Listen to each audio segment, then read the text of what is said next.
السلام علیکم، میں ہوں فیاض محسن اور آپ دیکھ رہے ہیں ہدف ٹی وی۔ لاہور کی اورینج ٹرین کا منصوبہ مکمل ہو گیا، جس کا آج وزیر اعلیٰ پنجاب عثمان بزدار نے افتتاح کر دیا ہے، لیکن اس سے پہلے نون لیگ کے سینئر رہنما سعد رفیق اور دیگر شخصیات پہنچی اور افتتاح کر ڈالا۔ تاہم اب اسی معاملے پر صحافی رضوان بھی بول پڑے ہیں اور حکومت کو شدید تنقید کا نشانہ بنایا۔ تفصیلات کے مطابق سینئر صحافی رضوان نے ٹویٹر پیغام جاری کرتے ہوئے کہا ہے کہ 1 سال سے کچھ زائد ماہ ہونے کو ہیں کہ عرض کیا تھا کہ جب تک پشاور BRT نہیں چل جاتی تب تک لاہور کی اورینج ٹرین مکمل ہو جانے کے باوجود نہیں چلنے دی جائے گی۔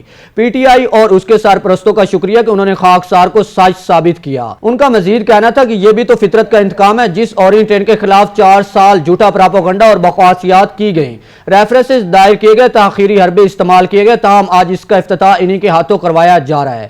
یہ ہے فطرت کا انتقام، مگر انسان کم عقلی اور تعصب کے باعث سمجھتا ہی نہیں ہے۔ یاد رہے کہ پشاور BRT کا افتتاح کر دیا گیا تھا اور وہ سڑکوں پر روان دواں تھی، لیکن بسوں میں آتش زدگی کے واقعات کے بعد اسے 39 روز قبل بند کر دیا گیا تھا۔ تاہم مرمت اور دیگر مسائل کو دور کرنے کے بعد گزشتہ روز اسے دوبارہ بحال کیا گیا۔ ترجمان ٹرانسپورٹ پشاور محمد عمیر نے BRT سروس بحال کرتے ہوئے بتایا کہ تمام بسوں کی جامعہ تحقیقات، نئے آلات لگانے اور روڈ ٹیسٹنگ کی گئی ہے۔ انہوں نے بتایا کہ BRT سروس صبح 6 سے رات 10 بجے تک چلے گی۔ مرکزی راہداری پر ایکسپریس روٹ بھی فعال کر دیے گئے۔ خیبر روڈ سے مار روڈ، حیات آباد تک خصوصی روٹ چلایا جائے گا۔